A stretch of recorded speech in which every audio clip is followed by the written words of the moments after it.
Explorer, you've arrived at the threshold of an epic journey where self-love meets fitness. Gather your courage as we seek to challenge the limits of our bodies, become mentally resilient, and learn to cherish ourselves for the beautiful individuals we are. Along the way, we'll be joined by incredible mentors in the pole and fitness community who will share their wealth of knowledge to help you blossom. This is the Pole Adventures podcast, and your adventure starts now. Welcome, explorers, to the first episode of Pole Adventures. I'm your host, Paris, an eternally struggling pole dancer, here to bring you the wisdom of Myss Angie. Angie is the founder of pole art and the pole fit method and has over a decade of experience teaching, performing, and empowering women to get more in touch with their bodies. She also has an extensive career as a nutrition coach, fitness trainer, and mental health counselor, which is why Angie is the perfect person to explore today's topic: how to connect with your body through pole. So thank you so much for coming on today. Yes, I'm so excited to be here. So thanks for asking. And I was really honored that you had seen the video that we'll give away later for free and gone through it and wasn't so inspired that we are now chatting. So that's very exciting. So thank you. Yeah, awesome. So first, I'd love for you to tell us a bit about your pole adventure. What was your why for pole? So I originally, I was going to school and working, maybe it was like 3 jobs at the time, and I owned a few different houses. So I was a landlord at the same time. So there was so much stuff happening in my life. And what I didn't realize is that I was using busyness to try and block out things that I wasn't dealing with. So I hated my body so much. But I was telling people I was a fitness instructor at the same time. So, and going to school for nutrition. So I felt like a hypocrite because here I was telling people how to live healthier lives, give them tips and that kind of thing. And on the inside, I was just hating myself. And so I was beating myself up I would party really late and drink. I would do drugs, all kinds of stuff, just so I didn't have to deal with the traumas that I had had in my life. And I could just be busy. And then when pole came along, a friend just asked me, she said, "Hey, do you want to do a pole dancing class?" And I was like, yes. So I went to the first class and I was definitely hooked. And it made me realize that I could not keep holding on to the same ideas or running from those ideas that I could escape. And instead had to just kind of face a few things. So I started taking classes at a studio in Minneapolis, and the owner got to know her, and she was like, "You have to teach for me." She's like, "I love what you're doing, and I love all the things." And I already had the background, and so it fit right in. And my first class was sexy pole kickboxing. So we would use the pole and we would punch around in and we'd hold it while we were kicking, and it was awesome and super fun and really empowering. Yes. So, but what really transformed me was watching other people transform. So it went from showing up on day one and not even being able to look at yourself in the mirror, or my students, they wouldn't even look. They would just anywhere else. And then day two, they're like, "Well, there I am. I'm there." And maybe a layer would come off. So they'd have like zipped up lots of layers. And then, day two, because I would do a 4 weeks series. So the first one was always a little, trying to figure it out. And then the second one was like, okay, I feel a little more comfortable. I might be able to look at myself. And then the third one was always like, okay, I see you. And then shorts would always come out, legs were out, arms were out. And then by the fourth one, all the layers would go. And by the fourth one, woo, forget about it. We were cat eyes in the mirror, sexy vixens, and doing all the moves. And it was just phenomenal. So one thing I really, really emphasize when I teach is being and meeting ourselves where we are in that moment, on that day, because it could be different than yesterday. It will be different than tomorrow. And honoring that in the moment. So here we are today. This is how I'm feeling. I'm in my body right now, because it's very easy to be busy and to do Mm. anything else except look at yourself, right? So take that moment and looking into yourself, seeing what you feel or need that day, and then going with that and being really gracious with allowing our bodies to maybe do something at a lower level, if that's the right word, or just not as intense, right? Like, oh, I usually can do this thing, but today my body just feels weird. And instead of beating myself up or beating yourself up, I always say, okay, this is just where I'm at today. So that's okay. That's okay. So yeah, so Yeah. that's kind of the journey. I've come a long way from hating my thighs, not understanding where I even was in life. I kind of just was wandering around and not knowing, just like, I guess I'm gonna do this thing. And then I started teaching a lot, and then I started organizing pole dance shows because there wasn't any. So it was like, gosh, I just want to share this with people. I just want to explain it somehow, but you have to, you have Mm. to see it to believe it. So I started organizing shows and gathering people in one place and inviting everyone. And then we got to kind of connect and make community. And then now I have a studio. So this is the office, and the studio is right next door. And I am so, I don't know, I always thought I would never have a studio because it's a lot of work. But Yeah.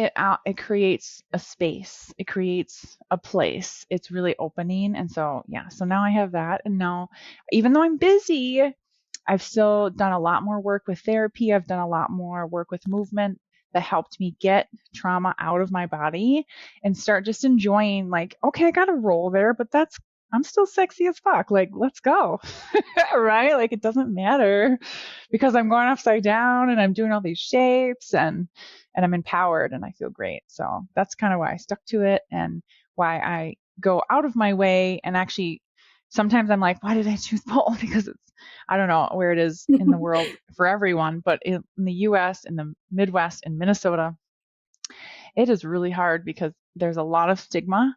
And I Mm. am just like trying to trailblaze as much as I can to share the love of pole with everyone. So Yeah. some days I'm just wondering, why am I working so much harder when I could do something else? But I think it was my heart. It took my heart. So here I Yeah. am.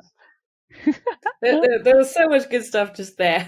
Like at first, Ah. it's so it's really, oh, it's always nice to know that that even people like, fitness trainers and Hmm. people we see as gurus, they struggle too. And yeah, great to hear that you came full circle, and that you're trailblazing. Yeah, we need people like that. That's how everybody finds out about this. And it's only been recently that it's really kind of taken off into mainstream without the stigma, and people like Mm. recognizing it as a fitness as well, Hmm. that it's actually really hard.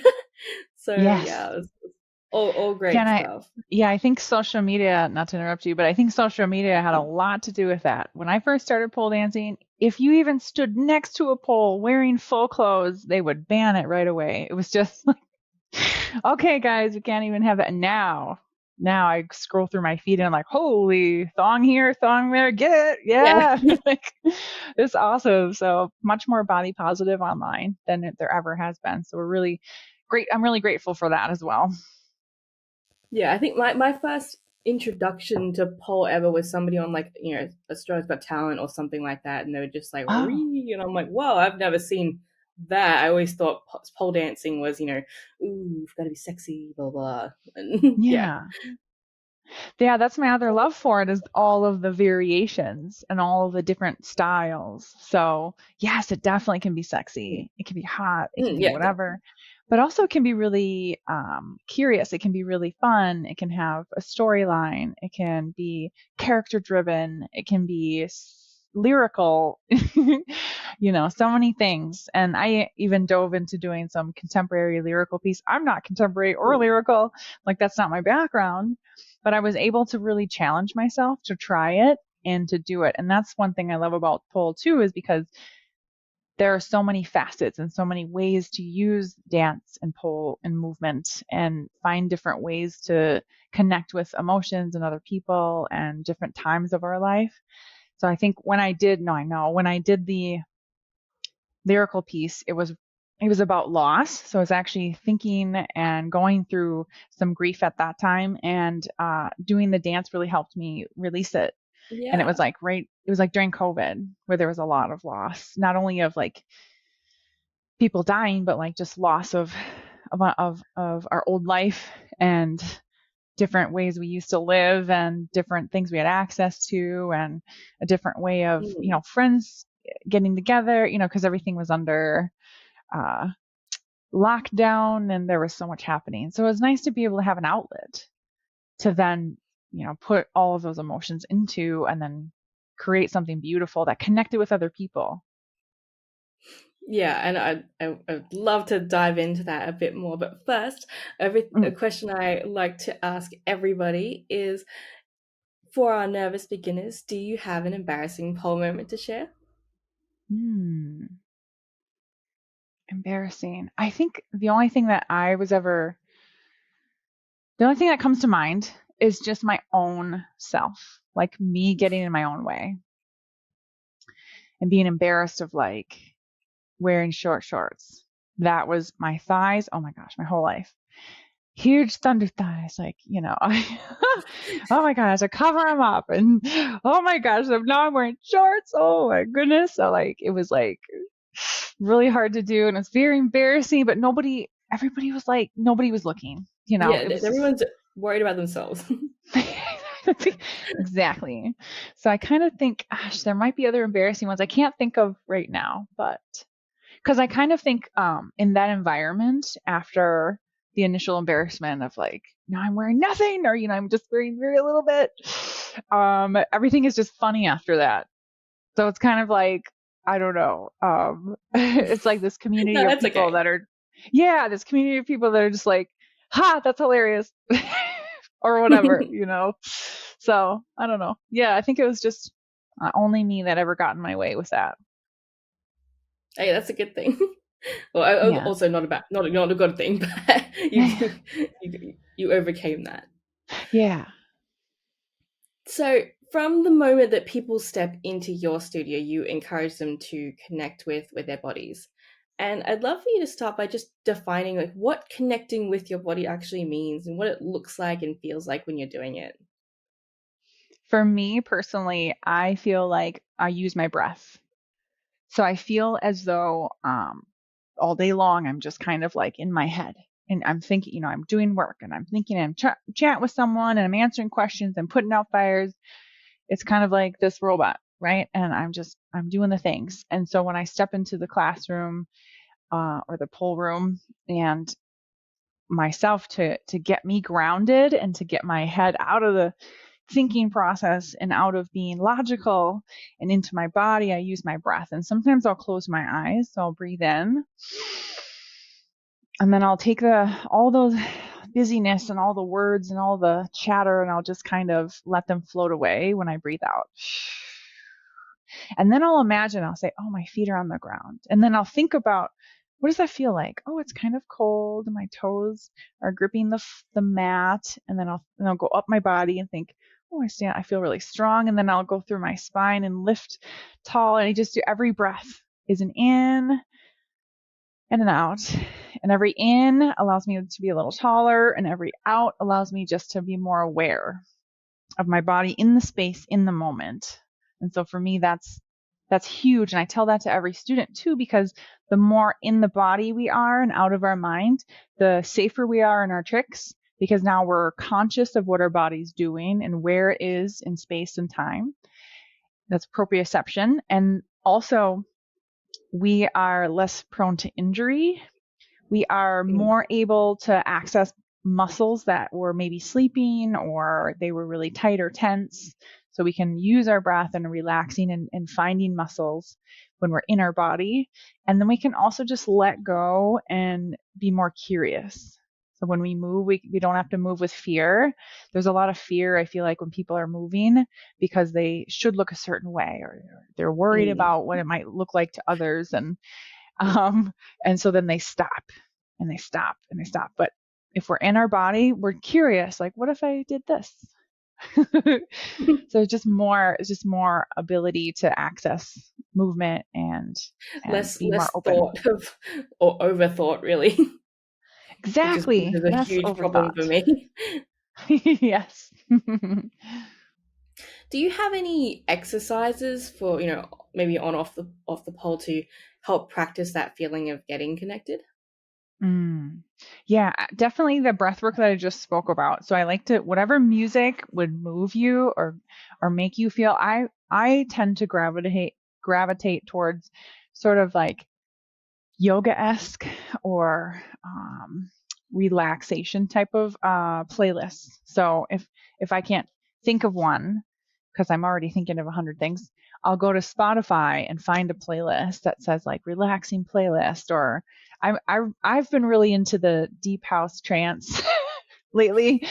So it just kind of has these beats and there's like heartbeats. You can just find lots of different playlists, which is super fun, fantastic, and helps a lot because then the music comes in and you can move the chatter out. So that's step one, is just having some vibe that makes you connect or allows you to connect. So then the second thing is that breath and breathing. And then I always start at the top of the body and then work my way down to the feet. So I always do shoulders first. So I might do big shoulder rolls with my breath.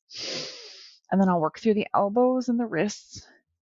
And then I come back to the neck because I want these upper traps, which are usually really tight from us typing or texting or just doing anything in front of our bodies or lifting. So these upper traps get really tight.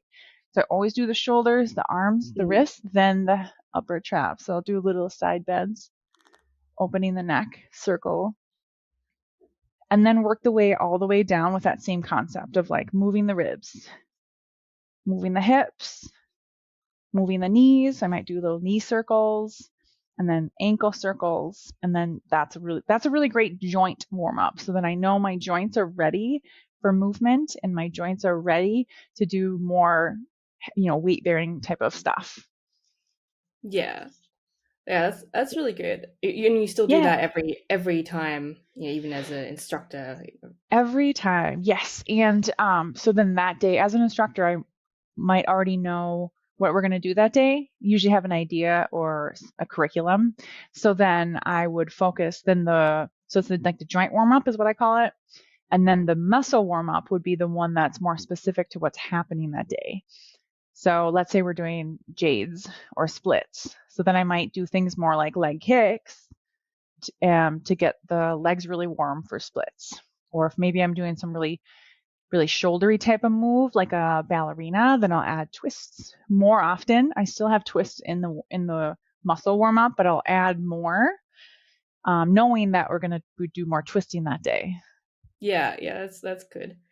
So for people like me, like I'm always in my head, miss logical, as there's very little connection between mind and body. What do you do when, even if you try and do like, maybe mid class, it just things just start going rah, rah, rah, rah, rah, rah, rah. Mm. Is there any advice you'd have for things like that, especially if other situations are going on outside and it's just like extra stressful and you kind of come with all that baggage or just a Yeah. bad Okay. day? So you're arriving, and you want to do pole, but the issue is there's lots of chatter.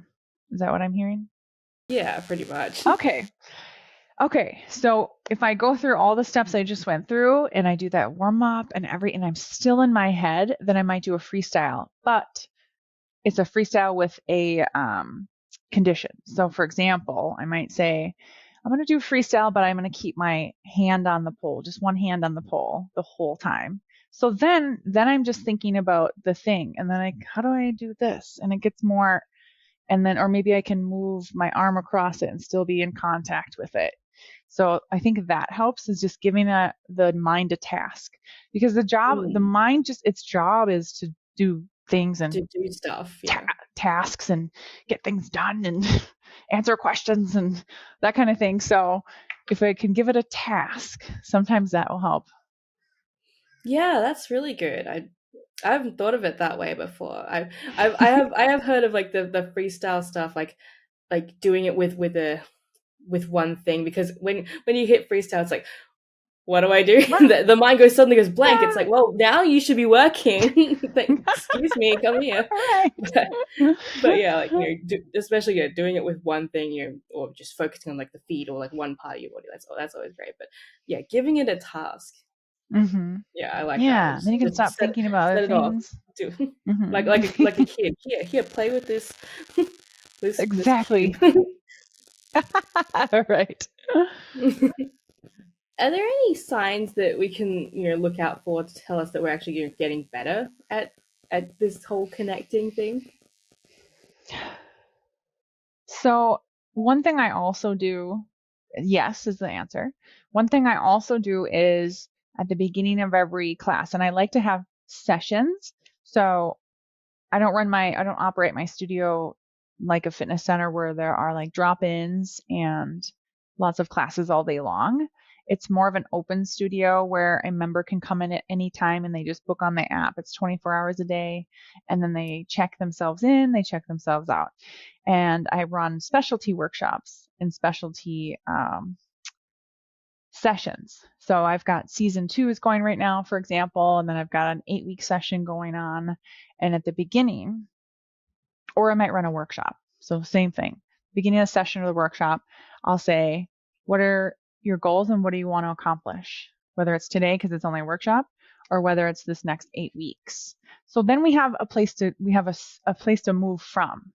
So if we say where do I want to be and where am I at today, and then you can move. So then by the end, then we review it again and we say what have you done? Have you gotten closer to that ideal or that goal that you were thinking of in the beginning? So then there's some metrics that you can measure.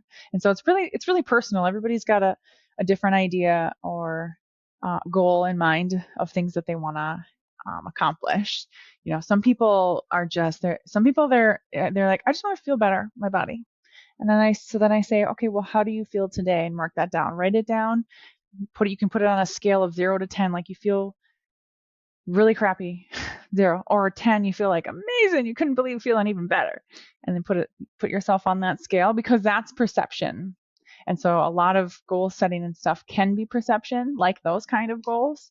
Or if somebody's like, I want to invert by the end, or, I want this, then you can video progress. And then, like, ooh, look how far you've come. You're 25% better. You're 50% because you have a video or an image or something.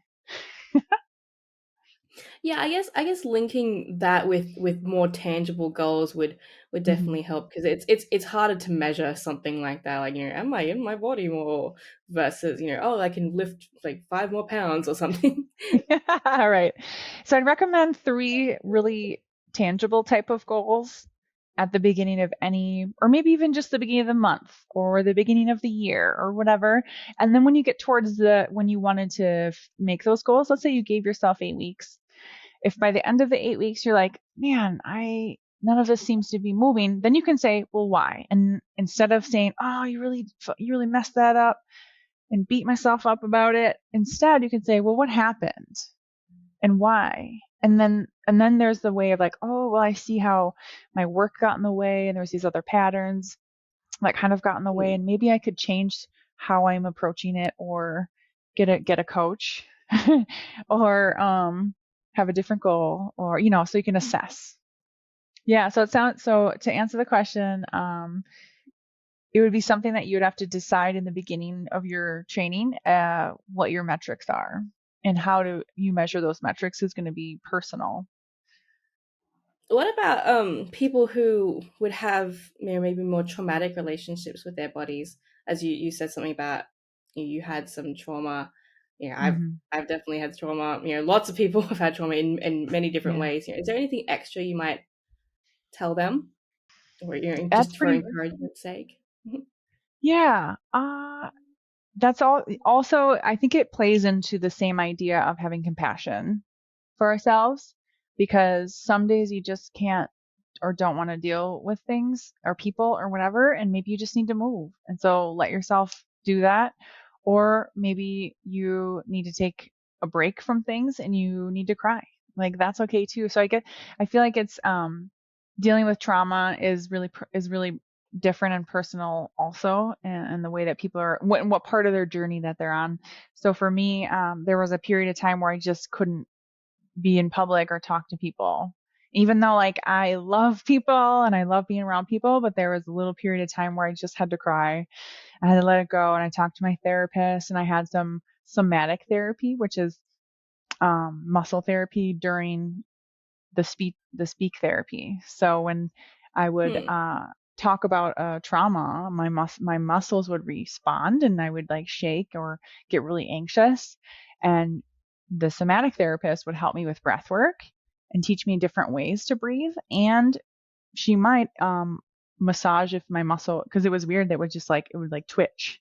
I would have these like twitches, and my brain was like, I feel fine, but my body is like, and I feel like I'm gonna die, like, ugh, like physically, but in my brain I know I'm safe. So it was just like this disconnect from the Mm. neurological system to the brain in the body. So there was this, so she was able to do things like that. So it might be, and I think that's why I like pole too, because it is very tactile. You're touching something. It's really helpful. You're pushing, you're pulling, you're wrapping your whole body around. I think it hurts. It's painful, so to answer your question, I feel like that's something that's really, really personal to everyone and how they want to deal with their emotions, but being compassionate about how they want to do it is good because there's no right or wrong way and there's no timeline. And sometimes trauma works in circles or in up and down. It's not logical. So there might be Mm. really great and all of a sudden something happens and it triggers us and then we are just like, I need to take a break. And that's okay. So we can let it go through us, move through us, and know that the pole community is here to help you when you if you need to leave, you can come back anytime. Yeah, I've never even heard of the somatic therapy. Yeah, Great to know that it helps me a that's an lot. option. I might check that out. Yeah, and I think there is kind of like in a what's the word, when something if something that wants to be together, like A puzzle? I was gonna say affiliation. Is that the right word? Oh, Attraction. I think that's the wrong word. yeah. So like an attraction, like where um this kind of work where we are like really tactile feels really good. And so some people are able to overcome traumas because they're working through tactile things. And so like coming to the pole studio and just banging your body up is actually therapeutic. Good So therapy, yeah. it's Yeah, therapy. that's Somatic what I hope therapy right Paul there. would be able to help with. Just, getting, moving, doing something, getting out Yeah, of the getting the head, body hopefully. moving, feeling something real, like grounding yourself to something, right? Being able to hold on to something, I think is really awesome Mm. too. Yeah, and helpful. I think sometimes the problem is that we don't trust our bodies to do something. Maybe it's a certain trick, or just the head gets in the way of that. So how would you maybe recommend rebuilding some of that trust and confidence in ourselves? I would say to start at the bottom. So, for example, let's say if inverting somehow became uh, untrustful, maybe you had fallen or something happened and your body doesn't want to do it, then I would start at the base of the pole and work my way up. So I might lay on my back and do exercises that help with my inversions. I have a really great exercise pack. It's like a video pack that has 7 different little mini videos in it. And we start on the ground and we work our way up to standing, and then we're doing little pull-ups with the pole, and then we're doing tucks. So I would say, depending on what it is, so you can kind of assess like, oh, it's because maybe you fell out of an alopecia or something. So then work your way from the floor back up. Yeah, I think one of my big fears is falling forward. So anything that you have to do like Mm. that way, like that's, I think, a little bit of, I think that's why I'm afraid of like the Superman. anything just with the forward Oh, like that makes sense. Yeah. yeah.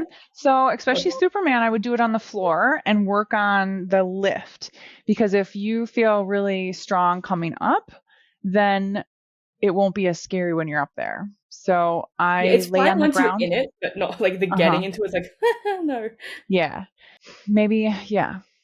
Start on the floor, I guess. It's my advice. Always just roll around on the floor, see what happens. Yeah, because well, even just that forward motion in general it's a natural fear of falling forward. So it's like it's our body trying to protect itself. So it makes sense. So you're kind of overriding your intuition a little bit, like that deep intuition that all humans should have, right? Like don't fall on your head. Maybe we should do forward rolls. So forward rolls might be a way to do it. Having a mat underneath you might really help you overcome the fear as well. And then having a spotter might be able to help you. Yeah. Yeah, awesome. If there was just one thing you could encourage every pole dancer with, what would it be? Just, I would say be yourself up there and don't compare because you are unique and beautiful the way you are because pole would be super boring if everyone looked exactly the same. So I train this a lot and we I talk about agree. this a lot in the performance team. Is that sometimes people might feel a little like they're not doing it right or something's like they aren't good enough because they don't look a certain way. And in my opinion, because you don't look a certain way is awesome and it's exciting and it's fantastic because then I can go, whoa, what was that? And there's so many people, especially beginners, they always inspire me even more than people that have been training for a long time because generally beginners will do something really unexpected Mm. and they'll move in ways I never thought. And so sometimes they'll teach a combo or a move and I'm like, oh, hey, that's not what I was teaching, but it's not wrong. I really actually like that. And so we'll work with that instead. The body will naturally Oh, nice. find its way and your body will naturally find little niches and things that it likes to do and different movements that it likes. So if you're trying a trick and it's like, man, this trick sucks.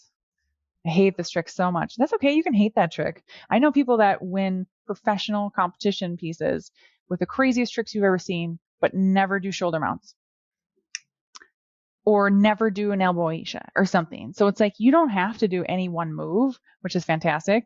And you can modify every single move. So I would say go into it not thinking there is one way to do it and just enjoy what comes out of it when you try it. Yeah, I love that. And I know you have a bunch of online classes, and would you like Yeah. to let us know a bit more about it? Absolutely. So every class that I do, every workshop and course and season is all hybrid. So I do have some people that join from all over and come into class, and then those videos are available online. Before I had this studio space, I was doing from the living room, like during COVID, right?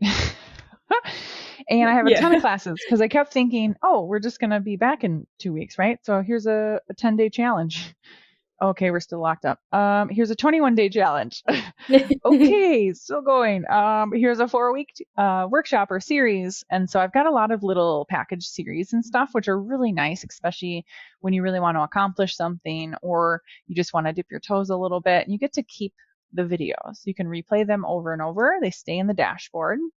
So if you go online, it's poleart.online and you got to click to the website. It'll take you right in there, and there's a shop. You can always message me as well. So it's Myss Angie on Facebook. It's Myss Angie, Myss.Angie on Instagram, or it's hello@missangie.com.